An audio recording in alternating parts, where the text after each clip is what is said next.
పట్టుదలతో చేస్తే సమరం తప్పకుండా నీదే, విజయం కష్టపడితే రాదా ఫలితం పదరా సోదరా.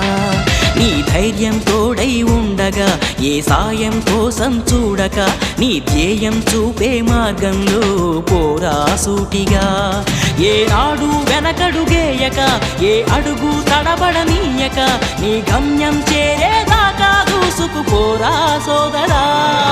పట్టుదలతో చేస్తే సమరం తప్పకుండా నీదే, విజయం కష్టపడితే రాదా ఫలితం పదరా సోదరా.